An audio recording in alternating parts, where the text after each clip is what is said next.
Hello everyone, welcome to the official YouTube platform of CLAT under 24/7. I am your law mentor Dimple Pareek और मुझे पता है कि अब लास्ट 14 डेज ही बचे हैं CLAT के एग्जाम के लिए। तो मुझे पता है आप सभी लोगों को लग रहा होगा कि वो कौन सी टिप्स एंड ट्रिक्स फॉलो की जाए ताकि हमारा एग्जाम अच्छा जाए। तो क्योंकि मैं आपको लीगल रीजनिंग पढ़ाती हूँ तो आज मैं आपके लिए कुछ ऐसे टिप्स लेकर के आई हूँ जिसकी मदद से आप ऑप्शंस को एलिमिनेट कर सकते हैं और करेक्ट ऑप्शन को चूज कर सकते हैं। तो सेशन को जल्दी से स्टार्ट करते हैं। उसके पहले मैं आपको बता दूं कि डिस्क्रिप्शन में या फिर कमेंट सेक्शन में आपको एक गूगल फॉर्म प्रोवाइडेड होगा।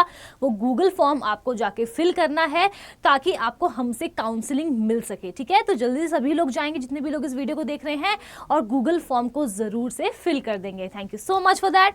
और उसी नोट से हम स्टार्ट करते हैं अपने सेशन को। सबसे पहली बात जो हमारे लिए सबसे ज्यादा इंपॉर्टेंट है वो ये कि रीड दी क्वेश्चन केयरफुली। ठीक है, हम लोग हमेशा क्या करते हैं कि जो हमारा क्वेश्चन होता है उसी को हम लोग सही ढंग से नहीं पढ़ते हैं। क्वेश्चन में हमेशा आप ये समझिए कि जो हमारी लास्ट लाइन है, फॉर एग्जांपल आपसे पूछा गया है which of the following is correct या फिर which of the following is incorrect. ठीक है, तो वो जो वर्ड करेक्ट और इनकरेक्ट हो जाता है हमारे लिए, that is more important for us and the most important thing for us. ठीक है, तो क्वेश्चंस को आप लोग हमेशा सही ढंग से पढ़ेंगे बिकॉज जो लास्ट लाइन होगी वही आपका मेन पॉइंट होगा जो आपको आंसर करना है। ठीक है, तो क्वेश्चन की जो लास्ट लाइन होगी उसको जल्दबाजी में कभी भी स्किप नहीं करेंगे। जरूरत हो तो क्वेश्चन को 3 बार पढ़ लीजिए लास्ट लाइन को, लेकिन लास्ट लाइन को आप लोग कोई भी स्किप नहीं करेंगे। दूसरी अगर हम बात करें तो आपको मैंने हमेशा से यही बोला है कि जो पैसेज हमें दिया है वो हमारा भगवान है, वो हमारे एंजल है। ठीक है, पैसेज से बाहर आपको कहीं नहीं जाना है। पैसेज में जो भी इंफॉर्मेशन प्रोवाइडेड है, अगर कहा गया है कि दिन में अंधेरा होता है तो आप वही मानेंगे कि दिन में अंधेरा होता है, आप अपना लॉजिक नहीं लगाएंगे कि नहीं दिन में उजाला होता है। ठीक है, तो जो भी इंफॉर्मेशन आपको दी हुई है आपको अपने पैसेज से ही उठानी है। प्लस फॉर एग्जांपल आपको 2 ऑप्शंस में कंफ्यूजन है, ऑप्शंस आपको 4 प्रोवाइडेड हैं। ठीक है, आपको अच्छी तरीके से पता है कि ऑप्शन 3 और ऑप्शन 1 आपका आंसर नहीं है, बट आप कंफ्यूज हैं कि ऑप्शन 2 और 4 में से कौन सी रीजनिंग मुझे चूज करनी है। तो आप हमेशा ये समझिए कि जो रीजनिंग आपके पैसेज में दी हुई होगी, ठीक है, जो रीजनिंग आपके पैसेज से इन लाइन है आप उसी रीजनिंग को चूज करेंगे, दूसरी वाली को नहीं करेंगे। इस तरीके से आप ऑप्शंस को एलिमिनेट कर सकते हैं और करेक्ट ऑप्शन को चूज कर सकते हैं।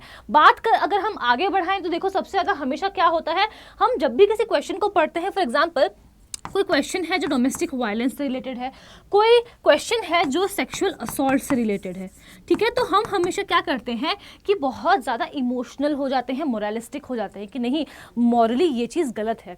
बट हमें यहाँ पर मॉरली और इमोशनली होकर आंसर नहीं देना है। हमें क्या करना है, जो हमारे लीगल प्रिंसिपल से स्टिक करेगा पैसेज के थ्रू, हम सिर्फ और सिर्फ उन्हीं आंसर्स को चूज़ करेंगे, मॉरलिस्टिक आंसर्स नहीं देंगे, ना ही इमोशनल ऑप्शंस को चूज़ करेंगे। इस तरीके से आप जो गलत आपके पास ऑप्शंस है आप उनको एलिमिनेट इजीली कर पाएंगे। दूसरी बात ये है इंपॉर्टेंट सबसे ज्यादा कि हमें कभी भी अपनी प्रायर नॉलेज ऑफ लॉ को अप्लाई नहीं करना है। मैंने जब भी आप लोगों को प्रैक्टिस करवाई है, बहुत सारे बच्चों को पढ़ाया है, तो आप लोग हमेशा यही करते हैं। फॉर एग्जाम्पल अगर आपको पूरा पैसेज दिया गया है मर्डर के बारे में, ठीक है, तो अगर आपके पास कोई ऑप्शन थेफ्ट का आता है आप क्यों उसे चूज करेंगे? हमें कभी भी प्रायर नॉलेज अप्लाई नहीं करनी है।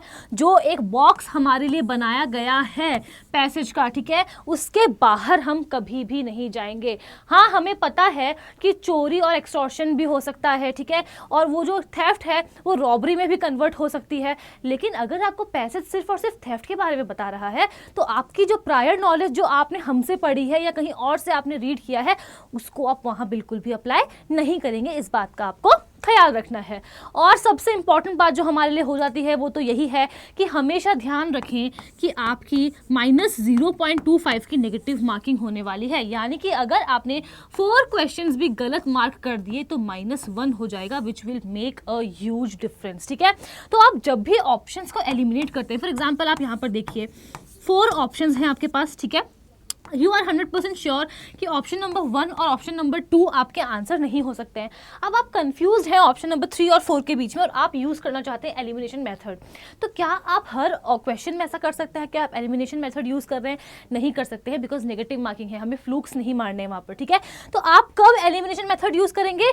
जब ऑप्शन नंबर 3 को लेके आप 90% श्योर हैं कि यही आंसर होना चाहिए और ऑप्शन नंबर 4 को लेके आप 10% श्योर हैं कि शायद ये हो सकता है, ठीक है। अगर आपको 50-50 है कि 50% मुझे ऑप्शन 3 लग रहा है, 50% मुझे ऑप्शन 4 लग रहा है, तो इन दैट केस आप एलिमिनेशन मेथड यूज़ नहीं करेंगे। इट्स बेटर कि आप उस क्वेश्चन को ड्रॉप कर दें, वो ज़्यादा बेटर होगा, बिकॉज नहीं तो फिर नेगेटिव मार्किंग हो जाएगी, ठीक है।